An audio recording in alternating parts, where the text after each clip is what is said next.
Waalaikumsalam warahmatullahi wabarakatuh. Pelajaran kita pada hari ini, marilah kita berdoa bersama-sama. Ya. Kita baca surah Al-Fatihah sama-sama, kemudian dilanjutkan dengan doa sebelum belajar.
Alfian, Andika, kemudian Aulia, mana? Sakit. Devi, hadir. Desi, hadir. Kemudian Gea, hadir Bu. Dimas, sakit Bu. Dinda, hadir. Doni, ada. Fahmi, hadir Bu. Kami ada. Fariza, hadir. Kemudian Guntur, Ina, hadir. Indra, hadir. Junaidi. Kemudian yang terakhir, Zemi Rodatul Asfar. Hadir.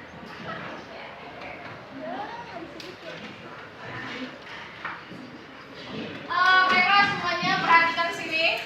Kemarin kita sudah mempelajari tentang apa? Kompetisi dalam kebaikan. Kompetisi dalam kebaikan. Apa sih kompetisi dalam kebaikan? Yaitu berlomba-lomba atau bersegera dalam melakukan kebaikan. Kalau udah siap, berarti hari ini kita akan masuk dalam pembelajaran tentang etos kerja. Coba, etos kerja. Kalau menurut gambaran dari kelas ini, yang bisa menjelaskan tentang etos kerja? Biba bisa? Nah, Biba apa yang dimaksud dengan etos kerja? Gambaran kamu sendiri seperti apa, Nak? Etos kerja yaitu yang berkaitan dengan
lalu diberitakannya kepada kamu apa yang telah kamu kerjakan. Ya, jadi artinya adalah di sini Allah Subhanahu wa taala memerintah kepada kita untuk bekerja dengan cara apa? Apa nak? Bekerja dengan kualitas yang baik. Ya, seperti firman dalam surat At-Taubah ayat 105 bahwasanya artinya dan katakanlah bekerjalah kamu maka Allah akan melihat pekerjaanmu. Begitu juga Rasulnya dan orang-orang mukmin dan kamu akan dikembalikan kepada Allah yang Maha Mengetahui, yang gaib dan yang nyata. Lalu diperintahkannya kepada kamu apa yang telah kamu kerjakan. Dari Quran surat At-Taubah ayat 105 tentang etos kerja ini bahwasanya Allah akan melihat semua pekerjaan kita. Maka bekerjalah dengan cara yang baik. Ya, jangan sampai kita melakukan kecurangan dalam etos kerja. Ya. Kalau kita melakukan kecurangan dalam kerja dalam kecurangan dalam etos kerja, maka kita telah menyalahi aturan dalam perintah Allah Subhanahu wa taala. Diskusi kelompok, ini udah semua dibagi kelompoknya?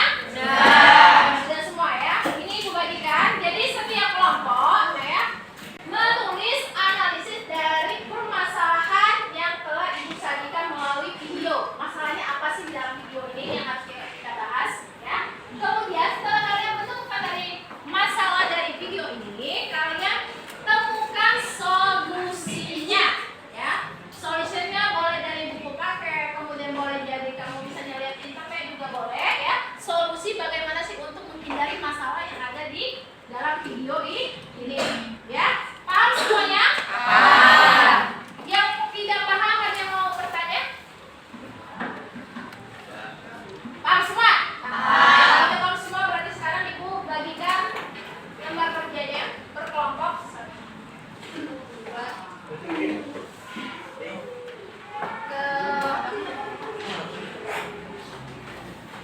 Yang dianggap pada sejenak pun sedihnya. Akhirnya ketika kesalahan korupsi juga memperpanjang deretan diskusi betapa etos sistem politik Indonesia mudah menyerongkan pejabat ke perilaku korup seperti lembah hitam yang bisa saja menghisap jiwa-jiwa paling bersih sekalipun. Belum lama kita diberikan kasus korupsi bansos yang menjerat Menteri Sosial Juliari Batubara. Memang melelahkan mengukir kasus bansos ini, tapi terbukti sedikit pernah saja kasus ini sudah melampir tak jelas hubungannya. Contohnya, nama-nama politikus yang muncul saat pengusutan KPK malah hilang dari dakwaan. Padahal korupsi bansos semua di sini perhatian besar-besaran, bahkan membuat wacana soal hukuman mati dari koruptor mengemuka kembali. Dukungan sebagian orang terhadap hukuman mati adalah frustasi dan penggal hati karena merasa hukuman yang ada tidak lagi memadai untuk membuat para koruptor itu mikir berkali-kali sebelum menggarong kekayaan. Edi Prabowo di Kelautan yang menjadi tersangka kasus suap perizinan ekspor bahkan juga terkait Islam. Jangankan dihukum mati, lebih dari itu pun saya siap. Gak ada nyali. Padahal kita sama-sama tahu memangnya apa yang lebih dari hukuman mati. Bukan tanpa alasan. Jika persepsi korupsi IPK Indonesia tahun ini merosot jatuh kedudukan 102, sama dengan Gambia, lebih rendah dari Timor Leste. Dan Polhukam Mahfud MD sendiri sempat bilang, itu karena maraknya pemotongan dukungan dari Mahkamah Agung kepada para koruptor yang kasasi. Hukum yang tiba-tiba menjadi sangat pemaaf di hadapan para koruptor. Padahal tanpa dikonstitusi, hukuman koruptor sudah lama. ICW mencatat tren vonis pada koruptor rata-rata hanya 2 tahun 7 bulan penjara. Itu bahkan masih lebih singkat dari masa kuliah mahasiswa hukum yang guru-guru. Korupsi malah kali dianggap sebagai kebajikan. Masih ingat penghujung tahun lalu, Mahkamah Agung memotong masa tahanan kasus suap Fahmi dan Mawacan. Mahkamah Agung sepakat dengan argumen kuasa hukum Fahmi bahwa pemberian mobil seharga 427 juta rupiah dari Fahmi kepada Kepala Lapas Sukamiskin Wahid Hussein itu bukanlah suap, itu bentuk kedermawanan mengargul pisau, ada sepatu sandal Kenzo, ada uang ini, uang itu, bukan dipandang sebagai gratifikasi, tapi dianggap kekurangan hati. Bayangkan betapa ngerinya bila nanti batasan itu kabur, lalu setiap penyuap disebut sebagai dermawan. Sayangnya, pada hari-hari yang paling mematahkan hati ini, kita malah ditinggal pergi itu Al-Mastar, mantan Hakim Agung yang harum hati. Dia dikenal tegas, dan tahan ampun setiap kali memberikan solusi. Dia dikenal karena selalu melipat gandakan hukuman para koruptor yang mengajukan hak. Tidak mudah menjadi seorang artijo di negara yang korupsinya sudah seperti berjaring laba-laba mengikat hingga sulit-sulit rumah. Artijo sudah pergi, dan bagaimana biasa seorang bisa berpengalaman, dia meninggalkan hidup yang besar. Kita bersedih, tapi tidak bisa lama-lama. Jadi kami bersama anak kita yang belajar berkumpul, mungkin kita sedikit dulu ke pertanyaan ini. Mungkin berjuang di jalur yang sudah demikian dengan ini. Warisan kepentingan itu adalah keyakinan bahwa jadi orang berintegritas itu mungkin. Video tersebut kemudian temukan solusinya dalam permasalahan tersebut ya. Silakan ditulis pada lembaran yang telah disediakan. Oke, silakan sekarang berdiskusi. Kemudian hasil dari diskusinya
kekuasaan, kewenangan, atau abuse of power dalam skala besar, kurangnya bertanggung jawab, rendahnya kesadaran kerja, moral lemah, sifat terlalu masa kurang, penghasilan kurang mencukupi, kebutuhan hidup yang mendesak.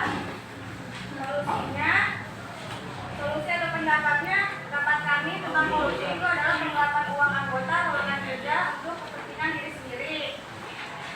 Solusinya, jadikan segala bentuk aktivitas kehidupan di dunia, baik ketika bekerja maupun belajar. Kelompok selanjutnya adalah kelompok kedua. Silakan kelompok kedua untuk mempresentasikan hasil dari diskusinya hari ini.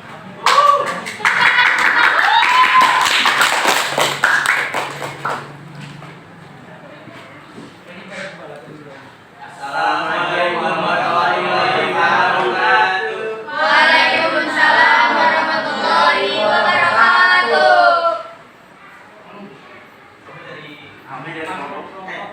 Kami dari kelompok dua ingin mempresentasikan tentang yang ada dalam video. Adanya penyalahgunaan kekuasaan, kewenangan atau abuse of power dalam skala besar. Pertama, vonis bagi koruptor di pengadilan tindak pidana korupsi terlalu ringan.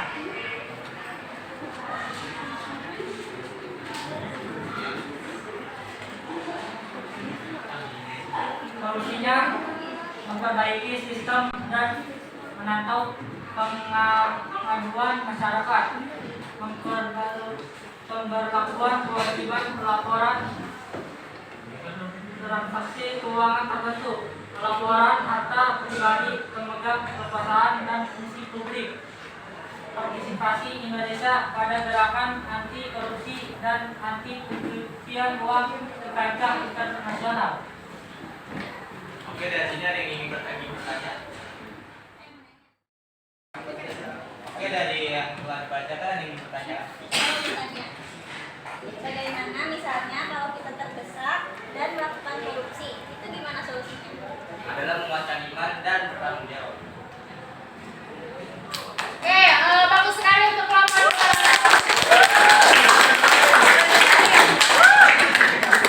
Wassalamualaikum warahmatullahi wabarakatuh. Waalaikumsalam warahmatullahi wabarakatuh.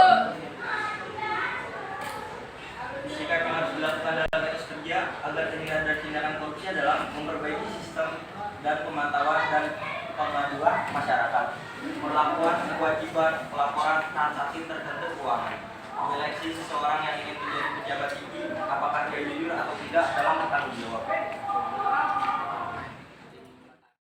Teman-teman semua, kita telah mempelajari hasil pelajaran kita hari ini tentang etos kerja dengan kita menganalisis sebuah masalah tentang korupsi yang telah disajikan melalui video. Ya, harus bersikap etos kerja.